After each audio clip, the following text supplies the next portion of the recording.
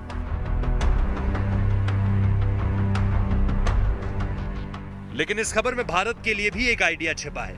Idea most wanted आतंकी हाफिज सईद को उसके अंजाम तक पहुंचाने का, ठीक वैसे ही जैसे इजराइल ने अपने सबसे बड़े दुश्मन आतंकी को जहन्नुम पहुंचाया।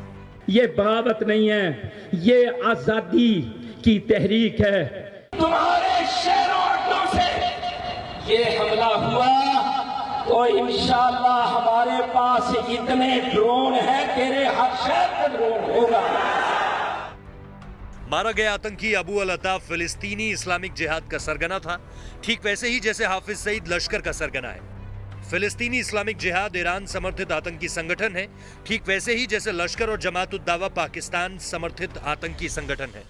इस्लामिक जिहाद और उसका सरगना अबू अल अता इजराइल में कई बड़ी आतंकी वारदातों में शामिल रहा है, ठीक वैसे ही जैसे हाफिज सईद भारत में आतंकी वारदातों का मास्टरमाइंड रहा है।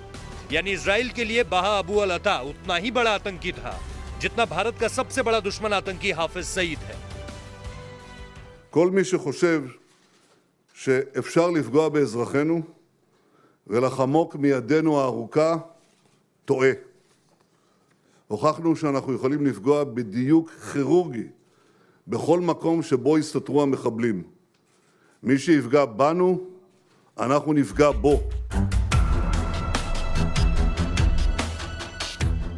इजराइल का दुश्मन अबू अल अता मारा गया तो उसके जनाजे में आतंकियों की फौज सड़कों पर उतर आई, ठीक वैसे ही जैसे हाफिज सईद की आतंकी रैलियों में आतंकी उतर आते हैं। इसके बाद आतंकी संगठन फिलिस्तीनी इस्लामिक जिहाद ने अपने लीडर की मौत का बदला लेने के लिए इजराइल पर मिसाइलों की बौछार करनी शुरू कर दी।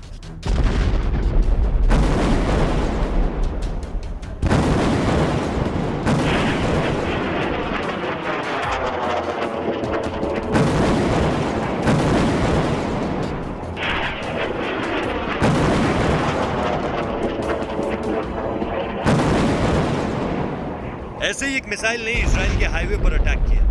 मंगलवार रात इजराइल की एयर स्ट्राइक के बाद अब तक गाजा से कम 200 रॉकेट दागे जा चुके हैं।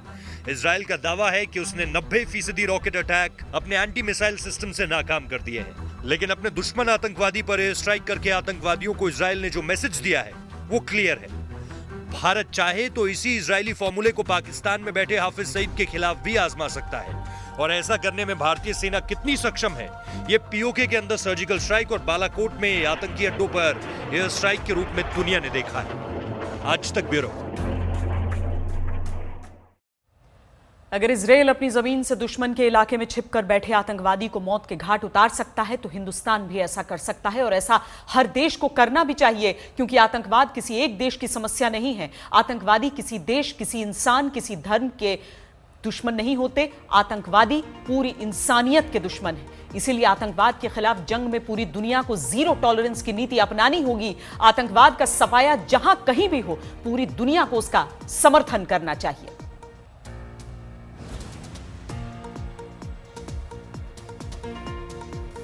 अब से देश के मुख्य न्यायाधीश का कार्यालय भी सूचना के अधिकार के तहत आएगा।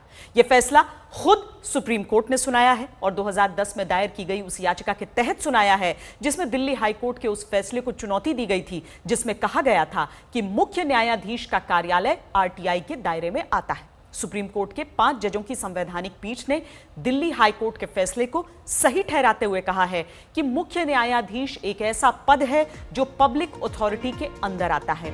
सुप्रीम कोर्ट ने कहा कि सभी जज आरटीआई के दायरे में आएंगे। सुप्रीम कोर्ट के जजमेंट में कहा गया कि सूचना का अधिकार और निजता का अधिकार एक ही सिक्के के दो पहलू हैं। इसीलिए मुख्य न्यायाधीश के दफ्तर से सूचना लेने की मांग संतुलित होनी चाहिए। अब आप सोच रहे होंगे कि मुख्य न्यायाधीश के दफ्तर का आरटीआई के दायरे में आने से क्या होगा, तो इसको भी सुप्रीम कोर्ट ने अपने फैसले में परिभाषित किया है। पहले आपको बताते हैं कि आरटीआई के दायरे में क्या आएगा। आम नागरिक सुप्रीम कोर्ट के जजों की चल अचल संपत्ति से जुड़ी जानकारी हासिल कर सकते हैं। हाई कोर्ट के जजों के चयन और नियुक्ति की प्रक्रिया के तहत कोलिजियम के फैसलों की जानकारी मिल सकेगी। जजों की वरिष्ठता, क्रम और ट्रांसफर से जुड़ी जानकारी हासिल की जा सकेगी और चीफ जस्टिस बनने और कार्यकाल की जानकारी मिल सकती है। सुप्रीम कोर्ट ने अपने फैसले में कहा कि आरटीआई के तहत जवाबदेही से पारदर्शिता और बढ़ेगी और इससे यह भाव भी मजबूत होगा कि कानून से ऊपर कोई नहीं है। लेकिन मुख्य न्यायाधीश के दफ्तर से जुड़ी कुछ ऐसी जानकारियां भी हैं जो आरटीआई के दायरे में नहीं आएंगी। वरिष्ठता क्रम में किसी किस्म के बदलाव को लेकर मांगी गई जानकारी आरटीआई के तहत नहीं आएगी। कोलिजियम द्वारा जजों की नियुक्ति के लिए जिन नामों की सिफारिश की गई उनकी जानकारी मिलेगी, लेकिन सिफारिश की वजह नहीं बताई जाएगी। चीफ जस्टिस के साथ सरकार, राष्ट्रपति, प्रधानमंत्री या विधि और कानून मंत्री के साथ पत्राचार की जानकारी भी दायरे से बाहर। आरटीआई एक्ट के तहत ऐसी सूचना नहीं मिल सकती जिससे जजों या कोर्ट के किसी भी अधिकारी की निजता के अधिकार का हनन होता हो। कोर्ट ने अपने फैसले में मुख्य सूचना अधिकारी यानी सीआईओ को यह विवेकाधिकार दिया है कि वो तय करे कि निजता और सूचना का अधिकार के बीच संतुलन बनाते हुए कौन सी सूचना साझा की जा सकती है और कौन सी